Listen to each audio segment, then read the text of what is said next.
by that he was fixing to do something perfectly horrible.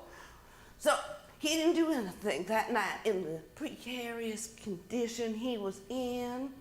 Just played casino with Mama and Stella Rhonda and Shirley T. Gave Shirley T a nickel. With head on both sides, it tickled her nearly to death. And she called him Papa. But at 6:30 a.m. the next morning, he threw a whole 5-cent package of some unsold 1-inch firecrackers from the store as hard as he could into my bedroom. And never one went off. Not one bad one in the string. Anybody else would be one that wouldn't go off. I mean, I'm terribly susceptible. No, I was very kind. The doctors always told me I was the most sensitive person he'd ever seen in his whole life. And I was simply prostrated. I couldn't eat. People tell me the herd as far as the cemetery. And old Jack Patterson, that had been holding her own so good, thought it was Judgment Day. She was going to meet her whole family. Usually it's so quiet around here. And I'll tell you, it didn't take me any longer than a minute to make up my mind what to do. There I was with the whole entire family against me and on Stella Rhonda's side. If I have anything, I have pride. So I just decided I'd go straight down to the PO. There's plenty of room there in the back, I says to myself. Well, I made no bones about letting the family catch on to what I was up to. I didn't try to conceal it. The first thing they knew, I marched in where they were all playing all night and pulled out the electric oscillating fan out by the plug. And everything got real hot. Next, I snatched the pillow I'd done the needle point on right off the davenport from behind Papa Daddy. He went, oh! I beat Stella Rhonda upstairs and finally found my charm bracelet in her bureau drawer under a picture of Nelson Eddy.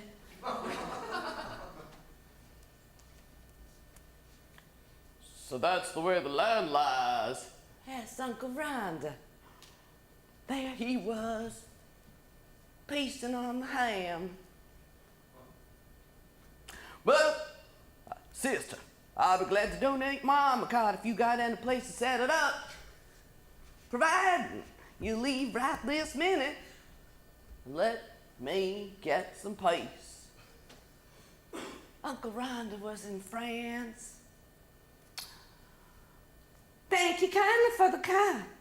And peace is hardly the word I would select if I had to resort to firecrackers at 6:30 a.m. in a young girl's bedroom. I says back to him. And as to where I intend to go, you seem to forget my position as postmistress of China Grove, Mississippi. I've always got the P.O. Well, that made them all sit up and take notice. I went out front and started digging up some 4 o'clocks to plant around the P.O. Says Mama, raising the window.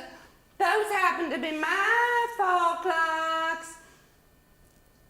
Everything planted in that star is mine. I've never known you to make anything grow in your life. Very well, I says, but I take the fun. Even you, Mama, can't stand there and deny that I'm the one with the fun. And I happen to know where I can send in a box top and get a packet of 1,000 mixed seeds. No two the same kind. For real.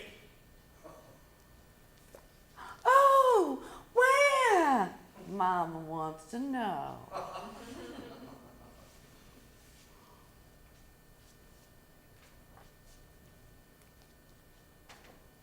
sorry. Got lost. Too late. You tend to your house and I'll tend to mine. You hear things like that all the time if you know how to listen to the radio. Perfectly marvelous offers. Get anything you want for free.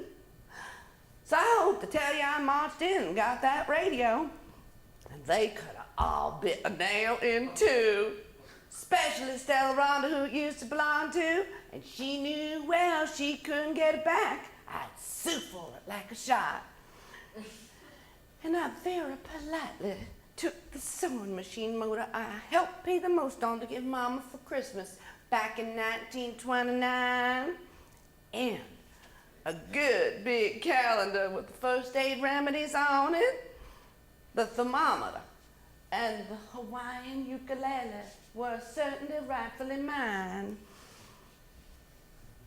And I stood on the stepladder and got all my watermelon rind preserves, every fruit, every vegetable I put up, every jar.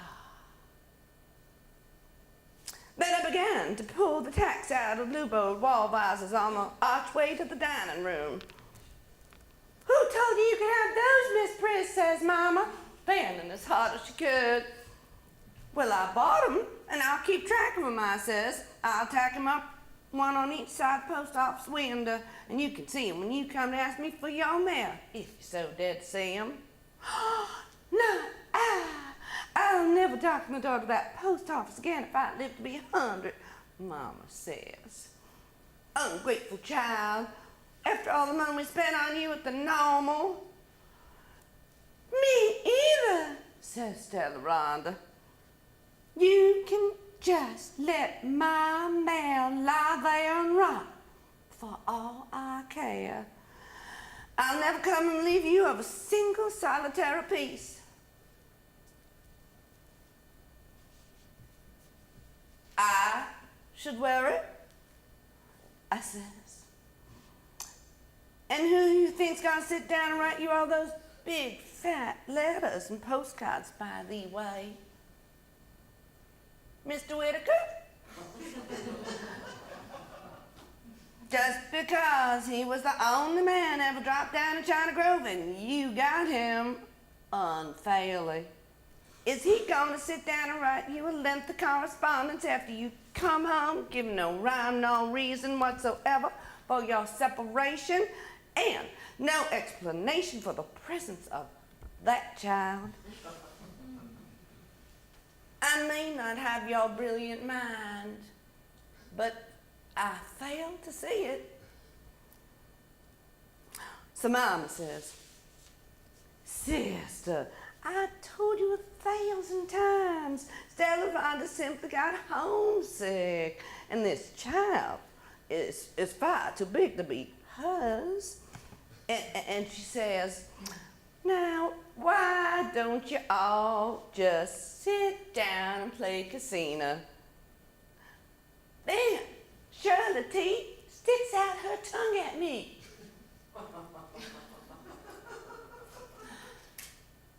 That child has no more manners than the man in the moon. And I told her she was gonna cross her eyes like that someday and they'd stick. Too late to stop me now, I says. You should have tried that yesterday. I'm going to the P.O., and the only way you can possibly see me is to visit me there. So Papa Daddy says, You'll never catch me setting foot in that post office, even if I should take a notion into my head to write a letter someplace, he says. I won't have you reaching out of that little old window with a pair of shears and cutting off any beard of mine. I'm too smart for you. We all are, says Stella Rhonda.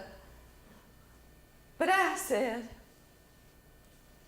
if you're so smart, then where's Mr. Whitaker?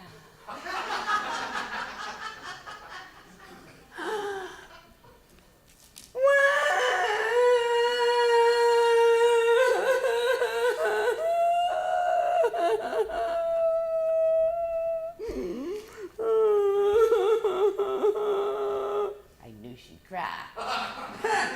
She had a conniption fit right there in the kitchen. It will be interesting to see how long she holds out, I says. And now, I am leaving. Goodbye, says Uncle Rhonda. Oh, I do declare, says Mama, to think that a family of mine would quarrel on the 4th of July or the day after over Stella Rhonda leaving, oh, Mr. Whitaker, and having the sweetest little adopted child. Looks like we'd all be glad.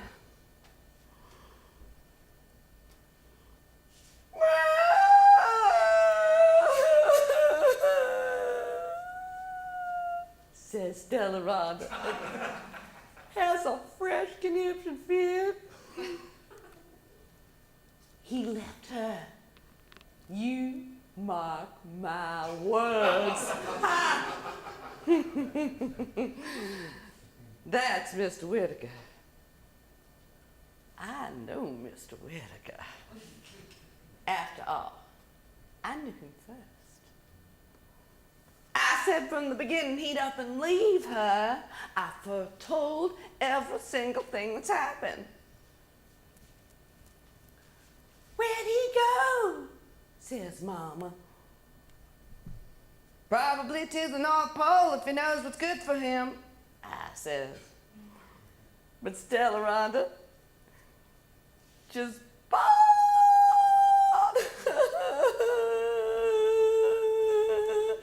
I wouldn't say another word. She flew to her room and slammed the door. Now look what you done. You go and apologize.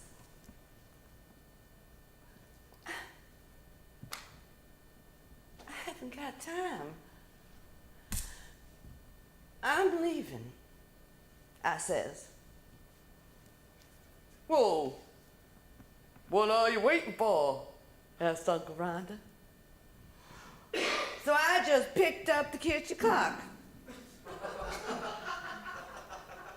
and marched off without so much as saying kiss my foot or anything, and never did tell Stella Rhonda goodbye. There was a little girl coming along in a little wagon right out front. Girl, I says, come on, help me haul these things down the hill. I'm gonna live at the post office. Took her 9 trips in her express wagon. Uncle Rhonda came out on the front porch and threw her a nickel. That's the last I've laid eyes on my family. All my family's laid eyes on me. For 5 solid days and nights. Stella Rhonda must be telling the most horrible tales about Mr. Whitaker, but I haven't heard them. As I tell everybody, I draw my own conclusions. But oh, I like it here. It's ideal, as I've been saying. You see, I got everything calling cat corner the way I like it. Hear the radio? All the war news. Radio, sewing machine, bookends, ironing board, and that great big piano lamp. Peace. That's what I like. 'Cause there's not much mail here. My family are naturally the main people in China Grove. And if they prefer to vanish from the face of the earth for all the mail they get, or the mail they write, why, I'm not going to open my mail. Some of the folks here in town are taking up for me, and some turned against me. I know